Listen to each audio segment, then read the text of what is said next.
सनातन जी बहुत प्रसन्न मुद्रा में ठाकुर जी को हृदय से लगाकर सीधा वृंदावन में ले आए और आदित्य टीला में श्री ठाकुर जी महाराज को विराजमान। अब श्री सनातन जी श्री ठाकुर जी के भोग के लिए आटा मांग के लाते और उपला बीन लेते और उसी आटे का गोला बनाकर उपला में पका लेते और ठाकुर जी को अर्पित करते और वही प्रसाद पाते। ठाकुर जी को जब भोग अर्पित करते तो ठाकुर जी मुंह बनाते, क्योंकि चौबे जी के यहाँ मलाई रबड़ी पाले वाले, तो यहाँ सूखी बाटी उसमें नमक भी नहीं, आप कुछ कह नहीं सकते लेकिन मुंह बनाते ठाकुर जी।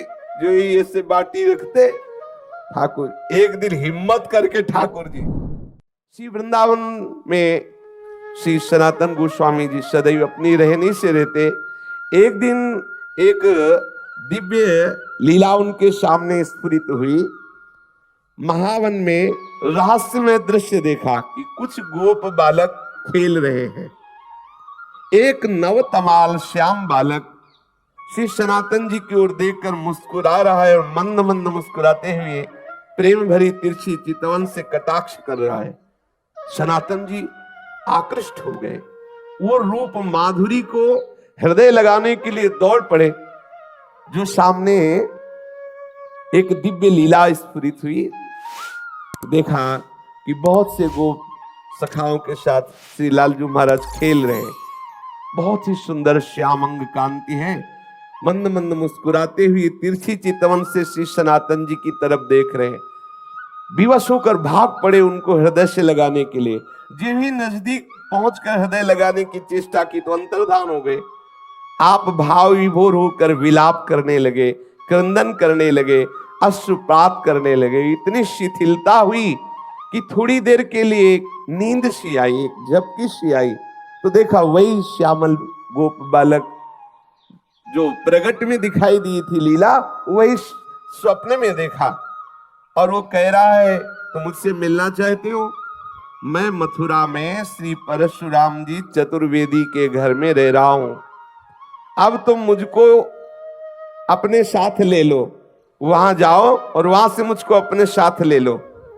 तत्काल ही सनातन जी की वो निद्रा टूटी। आप प्रातः काल होते ही मधुकरी के निमित्त श्री परशुराम जी चौबे के आवास स्थान पर पहुंचे। वहां आपको उस बालक का श्री ठाकुर श्री मदन मोहन के रूप में दर्शन हुआ। जब उस घर में पहुंचे तो सुंदर सिंहासन पे श्री मदन मोहन ठाकुर जी विराजमान थे। जे ही दृष्टि की तो वही बालक जो महावन में गोप सखाओं के साथ खेलते देखा, जो स्वप्न में आदेश देते देखा, वही देखा कि ठाकुर मदन मोहन जी के रूप में वो विराजमान है। ओहो, ये तो ठाकुर मदन मोहन जी हमारे साथ ऐसी लीला कर रहे थे। आप एक टक दर्शन करते हुए आसक्त चित्त हुए। आप वैसे तो एक दिन मधुकरी लाते और ठाकुर जी को अर्पित करके कई दिन तक प्रसाद रूप से उसको पाते, फिर कई दिन बाद मधुकरी को दाते। लेकिन मदन मोहन जी के दर्शन के लोभ से आप प्रतिदिन उसी घर में जाने लगे माधुकरी के लिए, और मदन मोहन जी के दर्शन करते और घंटों खड़े दर्शन करते हुए अश्रुपात करते रहते। एक दिन घर की वृद्धा माता ने देखा कि नेत्र में नेत्र मिलाए हुए ठाकुर की घंटों खड़े हैं, अश्रु प्रवाह हो रहा है। आपकी ऐसी प्रेममयी दशा देख के, बाबा इनको देख रहे हो?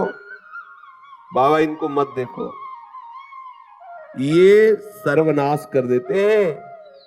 बहुत वैसे ठाकुर हैं। उस मैया ने कहा तो श्री सनातन गोस्वामी ने उस मैया की तरफ देखा, बोले सुनो, मेरा बहुत बड़ा कुटुंब था, खूब घर भरा हुआ था संपत्ति से, जन से, परंतु ये जब से आया हमारे घर में इसने सब नाश कर दिया। मेरा परिवार मिट गया, मेरी सब संपत्ति चली गई, केवल मैं अकेली रह गई। ऐसा ही होता है, अकेला ही रखता है।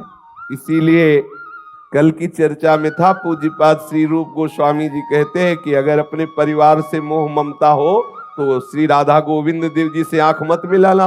यदि आंख मिला लिया तो किसी काम के नहीं रहोगे। ठीक ऐसे ही ये श्री मदन मोहन ठाकुर जी की लीला है। उस मैया ने कहा कि सब कुछ नष्ट हो गया जब से आया है, केवल मैं अकेली रह गई हूं। सनातन जी ने वही अश्रु प्रवाह अनुराग से भीनी हुई नेत्र कहा, माता जी तुम इसका परिचय मत दो, मैं जानता हूं मेरी भी यही दशा हो गई है। जब से इसने नजर की तब से सब नाश हो गया। और क्या, राजमंत्री थे, नजर हुई कहां पहुंचा दिया, एक गुदड़ी करवा और भाव में मगल। ये विनोद है महापुरुषों का। समस्त मलिनता माया की जो हमें घेरे हुए है, जब ठाकुर का कृपा कटाक्ष होता है तो उससे बिलक करके अपनी लीला में प्रवेश दे देते हैं, जो चिदानंदमयी है, जो एक रस लीला है। ये परिवर्तनशील जगत की मोह ममता का नाश एकमात्र इनकी कृपा की ओर से होता है। जब से इनसे प्रीति की तब से मेरा सर्वनाश हो गया, श्री सनातन जी ने कहा। इसलिए नाश का अब तो कोई भय रहा नहीं, कोई बचा ही नहीं तो क्या भय है। मेरे निकट जो भी था अब वर्तमान में कुछ नहीं रह गया है, ये इसी की नजर का चमत्कार है। वृद्धा ने कहा, तो भी तुम इसकी तरफ देख रहे हो, देखो तुम्हें पसंद आ गया क्या? बोले तो पहले से ही हम राजी हैं, इसके नेत्रों में पहले ही बिक चुके हैं। मैं तो वृद्ध हो चली हूं और मैं सोच भी रही थी कि अब इसकी सेवा कौन करेगा मेरे बाद, क्योंकि परिवार में तो कोई बचा नहीं। देखो, इससे कोई ये मत समझ लेना कि ठाकुर से प्रेम करोगे तो तुम्हारा परिवार नष्ट हो जाएगा, ऐसा नहीं। इसका आंतरिक रहस्य है। जब से मदन मोहन जी पधारे तो एक एक करके अपने धाम भेज दिया, अपनी नित्य लीला में सम्मिलित, जो बड़े बड़े योगियों के लिए दुर्लभ है। ठाकुर मदन मोहन पधारे उस चौबे जी के घर तो सबको अपनी दिव्य लीला में प्रवेश दे दिया। लौकिक धन हटा करके चिदानंद वस्तु प्रदान की। हमारी पार्थिव बुद्धि कहीं ऐसा न सोच बैठे कि ठाकुर से जुड़ने का मतलब है संकट विपत्तियां, ऐसा नहीं। जो प्रभु के चरणों में अपने चित्त को लगा देता है तो बिना अन्य साधन के भी प्रभु उसको स्वीकार कर लेते हैं और अपने दिव्य धाम, दिव्य स्वरूप, दिव्य लीलाओं में प्रवेश दे देते हैं। यहां से हटा देते हैं ये जो माइक लीला है, जन्म मृत्यु दुखद भयावह, इससे हटाकर जहां कोई भय नहीं, महासुख है, वहां पहुंचा देते हैं। वृद्धा ने कहा, बाबा मैं तो वृद्ध हो चली हूं, था मेरी यही अभिलाषा है, इनको कोई न कोई ले जाएगा ही, मेरे से पूजा सेवा बनेगी नहीं और मैं भी ऊब गई हूं, इससे हमें कोई लाभ प्राप्त हुआ नहीं। क्योंकि वो बाह्य दृष्टि से विनोद में बोल रही कि अब अगर ये लाभ प्राप्त होता तो कम से कम नाती पनाती ही होते, इसकी सेवा कोई नहीं बचा, मैं ही अकेले बची हूं। और ये ऐसा ही करते हैं। श्री राधा बाबा कहते इनका जलनुआ स्वभाव है, ये दूसरिया नहीं रहने देते। ये प्रेम गलित साकरीता में दो न समाये। अगर तुम पूछो कि तुम्हें लाभ क्या प्राप्त हुआ तो यही प्राप्त हुआ कि सपरिवार कुटुंब सब खत्म हो गया है। अब मेरी मृत्यु का समय आ रहा है, कोई ना कोई तो इसकी सेवा के लिए चाहिए ही, और मैं किसको सौंपूं? मैं दे भी उसी को सकती हूं जो इससे प्यार करे। मुझको बड़ा संतोष हुआ तुम्हारे नेत्रों में इसके प्रति प्यार देख करके। आप देखो, इसी से पहचानो कितना प्यार करती ठाकुर को। तुम्हारे नेत्रों में अपने ठाकुर के प्रति प्यार देख करके मुझे संतोष हुआ कि तुम सेवा करोगे। देखो, अपने नेत्रों से मैं इन्हें ओझल नहीं होने देना चाहती, परंतु बाबा अब मेरा शरीर बूढ़ा हो गया है, अब मेरे से सेवा का एक कार्य हो नहीं सकता और बिना सेवा के ठीक नहीं है, इसलिए इनको तुम ले जाओ। श्री सनातन गोस्वामी जी ने कहा, मैया यदि ऐसी बात है तो तुम इन्हें मुझे दे दो, मैं इन्हें अपने संग ले जाऊं। वृद्ध माता ने कहा, बाबा इन्होंने जब मेरा ही सर्वनाश कर दिया तो मुझे डर है कि कहीं कुछ और आपके साथ ना हो जाए। बाबा ने कहा कि मैया हानि वाला कुछ रह ही नहीं गया है हमारे पास, जिससे हानि होगी वो कुछ रह ही नहीं गया है, क्योंकि इन्होंने मेरा तो पहले ही सर्वस्व छीन लिया है। अब एक शरीर में लंगोटी है, ये गुदड़ी है, ये करवा है, जब चाहे तब छीन ले, इसका मुझे कोई भय नहीं है। बाबा श्री सनातन गोस्वामी जी श्री ठाकुर मदन मोहन जी को अनन्य भाव से, वो तो अंदर का जो प्रेम है उसी को देख करके तो ठाकुर ने आकर्षण किया है। वृद्धा माता जी अश्रु प्रवाहित होकर के ठाकुर जी को हृदय से बार बार लगा करके श्री सनातन गोस्वामी जी को दी। सनातन गोस्वामी अत्यंत प्रसन्न होकर, मानो महानिधि है भी महानिधि, अब जिनको ऐसे ठाकुर लाडले प्राप्त हुए हो, सोचो उनको कितना सुख। सनातन जी बहुत प्रसन्न मुद्रा में ठाकुर जी को हृदय से लगाकर श्रीधाम वृंदावन में ले आए और आदित्य टीला में श्री ठाकुर जी महाराज को विराजमान। ये जो लाल पत्थर का मंदिर है टीले पे, इसे आदित्य टीला कहते हैं। उनकी पर्णकुटी वही थी, वही ठाकुर जी को विराजमान किया। सनातन जी की दिनचर्या में उदर पोषण के लिए माधुकरी वृत्ति ही थी। एक दिन ले आते, कई दिन प्रयोग करते, परंतु अब कुटिया में ठाकुर जी पधारे। अब श्री सनातन जी श्री ठाकुर जी के भोग के लिए आटा मांग के लाते और उपला बीन लेते और उसी आटे का गोला बनाकर उपला में पका लेते और ठाकुर जी को अर्पित करते और वही प्रसाद पाते। वैसे तो कई कई दिन तक माँ धुकरी का भोग लगा के पाते, लेकिन जब से ठाकुर मदन मोहन आए तो रोज आटा लाते और उसी का बाटी बनाकर ठाकुर को अर्पित करते। ठाकुर जी को जब भोग अर्पित करते तो ठाकुर जी मुंह बनाते, क्योंकि चौबे जी के यहाँ मलाई रबड़ी पाले वाले प्रसिद्ध है, मथुरा के चौबे, वहां तो खूब सुंदर राजभोग चलता रहता है। आज भी है, शाम के भांग छानेंगे फिर उनका प्रसाद देखो शाम वाला। हाँ, उनके लीवर की अलग से रचना है, वो मतलब सबके पचले की बात ले, वो अलग होता है, भगवान बना के भेजते हैं वैसा। हमने तो सुना है, देखा तो है नहीं कि 2-2.5 किलो रबड़ी कोई ज्यादा नहीं है, ऐसा सुना है कि ऐसे हाँ ऐसा सुना है कि वो जब भांग छली होती ना 2-2.5 किलो ऐसा हमने सुना। तो ठाकुर जी रबड़ी छालने वाले, अभी यहाँ सूखी बाटी उसमें नमक भी नहीं, अब कुछ कह नहीं सकते लेकिन मुंह बुलाते ठाकुर जी, जो ये से बाटी रखते। ठाकुर एक दिन हिम्मत करके ठाकुर जी, देख लो ये प्रेम का बल, जैसे कोई बच्चा डरता है ना बड़ों से, ऐसे ठाकुर जी डरते थे श्री सनातन गोस्वामी से। थोड़ा डरते हुए कहा, बाबा ये सूखी बाटी गले से उतरती नहीं है, आप ये जली जली बाटी हमको भोग लगाते हो, हमारा उधर भी काम नहीं कर रहा हो, गले से सरकती नहीं है।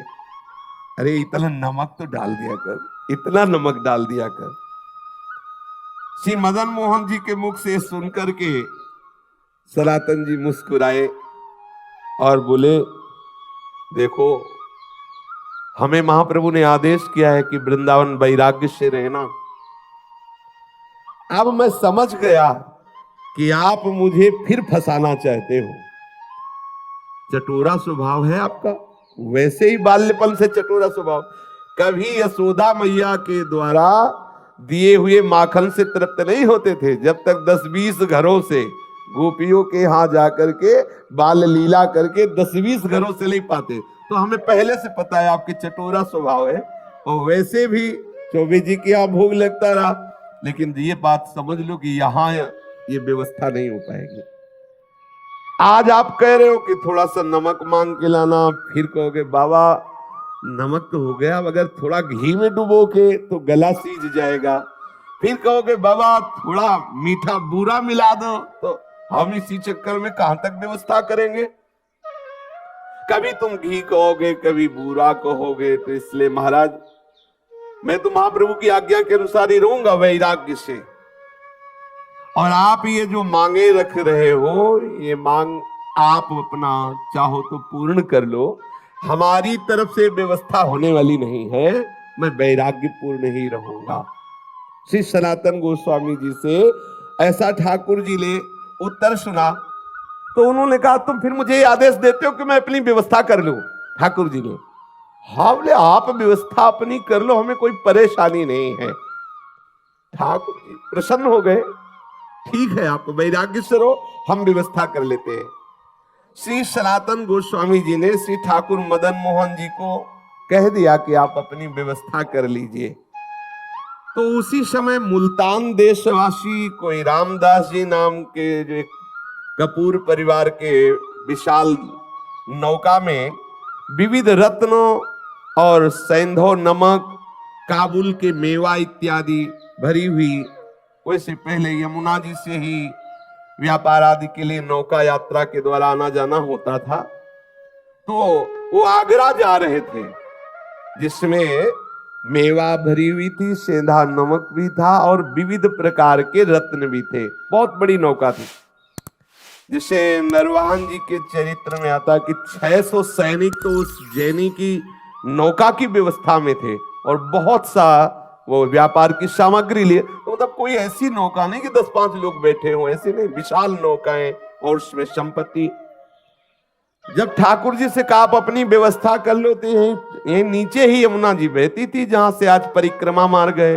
क्योंकि यमुना जी के समीप ही आदित्य टीला, वो आज भी जो लाल पत्थर का मंदिर, तो जो परिक्रमा मार्ग है यमुना प्रवाह उस समय, क्योंकि ऐसा प्रसंग आता है कि वहां से घड़ा लेकर के सीधे यमुना जी में कूदा चोर, ऐसी कथा आती है। तो मतलब समीप ही यमुना जी थी, वहां ही आके नौका रुक गई। अब वो बहुत प्रयास किया, नौका वहां से चली ही नहीं। अब अनेक प्रयास करने पर जब हार गया, चलने की बात क्या, नौका हिली डुली भी नहीं, क्योंकि ठाकुर जी जजमान पटाना चाहते हैं। अब श्री रामदास जी कपूर परेशान हो गए, तो ठाकुर जी ही एक गोप वेश बालक का धारण करके गए और कहा, रे सुन, ये नौका ऐसे नहीं निकलेगी, अगर तुझे नौका निकालना है तो देखो वो संत भगवान बैठे उस वृक्ष के नीचे, सनातन गोस्वामी जी के लिए कहा, वहां जा दंडवत कर, कुछ मनौती मार तो नौका निकल जाएगी, हम तुमको पक्की सलाह देते हैं। अब श्री सना, और ये कौन बालक, वही है ठाकुर जी पटा रहे हैं, नाव रोका और भेज रहे हैं, पर बिना सनातन जी के। ये देखो इनका दुलार देखो, ठाकुर कितना अपने जनों को प्यार करते हैं। वैसे ये सबके साहब हैं, लेकिन जो इनकी दास्ता स्वीकार कर लेता है वो ठाकुर अपना साहब उसे बना लेता है। कैसा करुणामय है। नरसिंह मेहता जी के लिए देखो, अपने को सेवक कहा, जब कभी आदेश हो स्वामी निसंकोच होकर आदेश करना, ये सेवक सदैव आपकी सेवा में तत्पर है। श्री द्वारिकाधीश जी ने ऐसा नरसिंह जी के लिए कहा। सबका साहब अपने सेवकों का सेवक बन जाता है, अपने सेवकों को साहब बना लेता है। जाकर के सनातन जी की शरण में उनसे अनुनय विनय करो, तुम्हारी नाव निकल जाएगी। रामदास कपूर तत्काल जिधर उस गोप बालक ने संकेत किया था वहां गए। श्री सनातन गोस्वामी जी बैठे हुए श्री प्रिया प्रीतम के चिंतन में डूबे हुए थे। उसने आकर साष्टांग प्रणाम किया, वस्त्रपात करते हुए कहने लगा, मेरी रक्षा करो, मैं एक व्यापारी हूं, मेरी नाव फंस गई, मैंने हर उपाय करके देखा, ब्रजवासियों को बुलाकर निकालने की चेष्टा की, नहीं निकली, आप कृपा कर दो, मैं आपके पास आया हूं किसी ब्रजवासी के कहने पर। ध्यान किया सनातन गोस्वामी जी ने कि कौन ब्रजवासी ने भेजा, पता चला ठाकुर मदन मोहन ने। बोले समझ गए, अच्छा जजमान पटा लिया है। श्री रामदास जी ने जब सनातन जी से ऐसा कहा तो सनातन गोस्वामी जी ने कहा कि भैया वो बैठे पर्णकुटी में, वो जो बैठे ना, आप जाओ उनके सामने कुछ मनौती मानो, जाके उनके सामने मनौती मानोगे तो नाव निकल जाएगी। क्योंकि जान गए कि ठाकुर जी ने ऐसी लीला की। सनातन गोस्वामी ने कहा नाव तभी निकल सकती है जो पर्णकुटी में विराजमान ठाकुर जी है उनके सामने कुछ निवेदन करो जाके। श्री रामदास जी ठाकुर जी मदन मोहन के सामने गए, देखते ही आसक्त हो गए। इतना सुंदर रूप ठाकुर श्री मदन मोहन जी का, और जैसे कोई संकल्प करवा रहा हो, वो कोई चेष्टा नहीं करे, अंदर से आया नौका निकल जाए तो जितने रत्न जितनी मेवा में ये सब बिकने के बाद इससे मंदिर बनवा देंगे और आपके भोग राग की व्यवस्था कर देंगे। बस आए, सहज में नाव निकल गई, कोई धक्का भी ज्यादा नहीं लगाना पड़ा, क्योंकि रोका जिसलिए था इसीलिए रोका था। अब वो श्री रामदास कपूर जी सब सामान की बिक्री करके रत्न आदि को लेकर के आए और मदन मोहन जी का लाल पत्थर का जो मंदिर है उन्होंने निर्माण कराया और समुचित से मदन मोहन जी के राग भोग की व्यवस्था की। स्वयं ठाकुर जी ने अपने मंदिर को बनवा लिया और अपनी भोग व्यवस्था कर ली। सनातन जी सदैव अपने स्वरूप चिंतन में मगन रहते हैं, निरंतर श्री प्रिया प्रीतम के चिंतन में मगन रहते। एक श्री कृष्णदास जी ब्रह्मचारी नाम के इनके शरणागत हुए, जिनको उन्होंने मदन मोहन जी की सेवा पूजा कार्य में रखा और आप तो सदैव लीला चिंतन में डूबे रहते। आज श्री मदन मोहन ठाकुर जी करौली राजस्थान में विराजमान है। श्री सनातन गोस्वामी जी का नित्य प्रति का नियम था वृंदावन से पैदल जाना, श्री गोवर्धन जी की परिक्रमा करके पैदल आना। कितना कठिन। अपने गिरिराज जी की परिक्रमा होने के बाद तो 10 कदम भी पैदल चलने की सामर्थ्य नहीं रह जाती। देखो कैसे महापुरुष यहां से पैदल जाते, गिरिराज जी की परिक्रमा दे करके पैदल आते।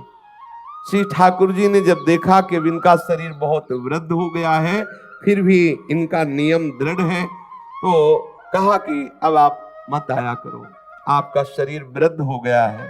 तो उनका रहा नहीं जाता, ये प्रीति है, रहा नहीं जाता बिना परिक्रमा के, बिना आपके दर्शन के।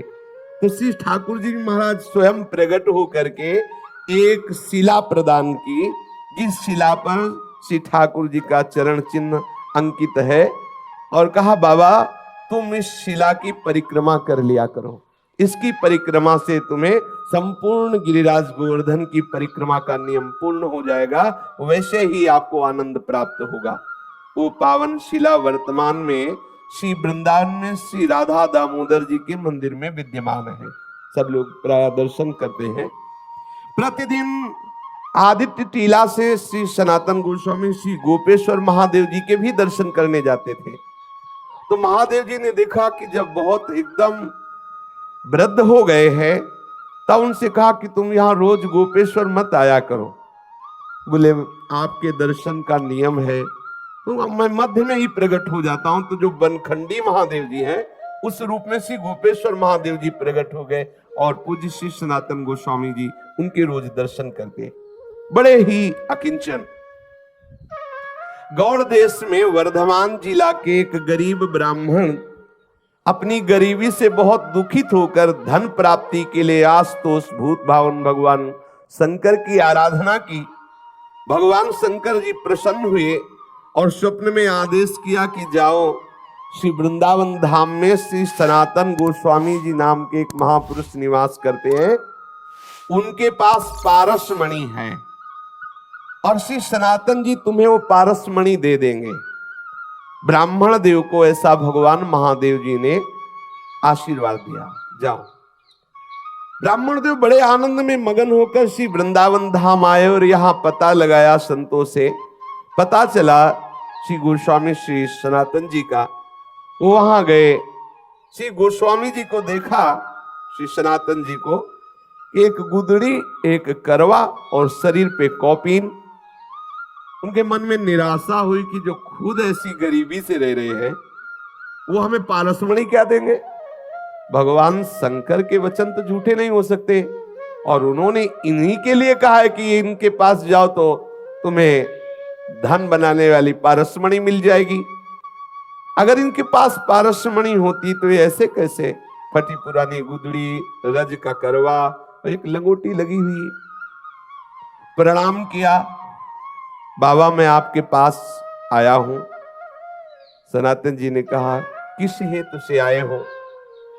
तो उन्होंने कहा कि मुझे भगवान शंकर ने भेजा है कि आपके पास पारसमणि है और आप मुझे प्रदान करें।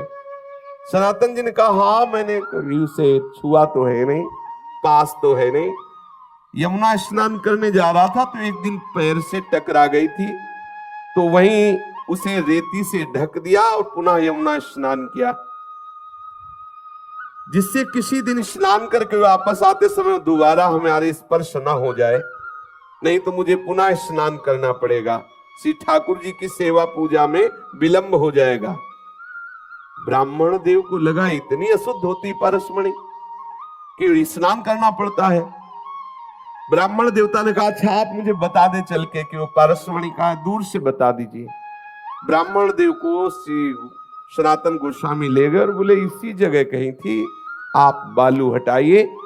तो जे भी वहां बालू हटाई, थोड़ी देर में ही तो देखा चमकती हुई पारसमणि।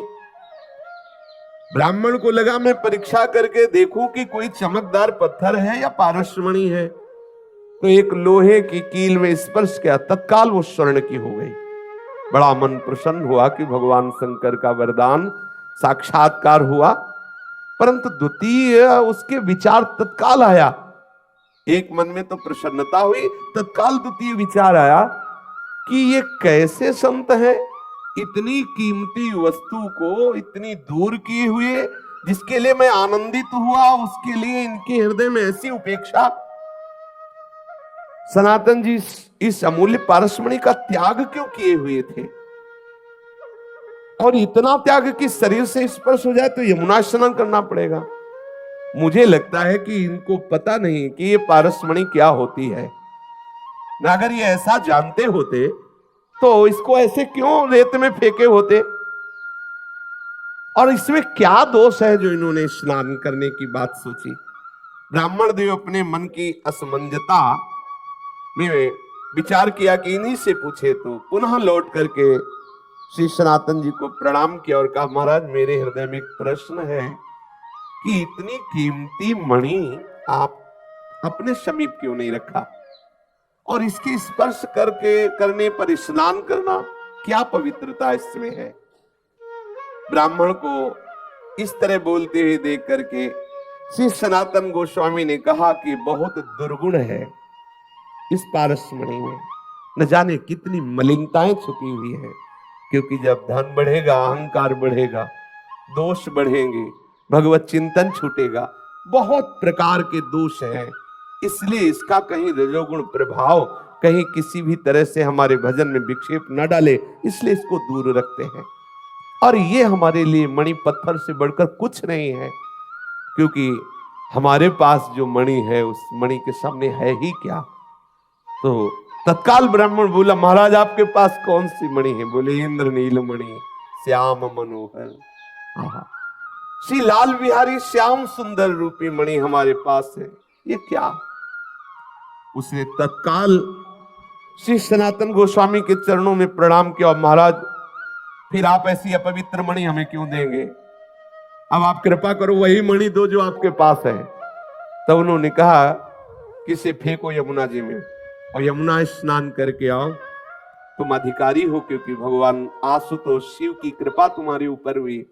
तुम्हें पारसमणि लेने के लिए नहीं भेजा, वो हमारे पास भेजा इसी इंद्रनील मणि श्याम मनोहर के लिए ही है। पर तुम्हें विश्वास हो जाए और तुम्हारी समझ में आ जाए कि पारसमणि को भी त्यागने की सामर्थ्य श्री श्याम सुंदर के चरण अनुरागियों में होती, इसलिए लीला कराई। जाओ स्नान करके आओ, इसे यमुना में फेंक दो। पारसमणि को फेंक दिया, स्नान करके आए। श्री पूज्य सनातन गोस्वामी जी ने उन्हें दीक्षा दी, उन्हें भगवत संबंध से युक्त किया और निरंतर वो वृंदावन धाम वास करके भगवत चिंतन करते हुए वो भगवत धाम को प्राप्त हुआ। विक्रम संवत 1615 सप्त गोस्वामी ग्रंथ के आधार पर विक्रम संवत 1611 आषाढ़ पूर्णिमा के दिन प्रातः काल श्री सनातन गोस्वामी पाद जी ने नित्य निकुंज लीला में प्रवेश किया।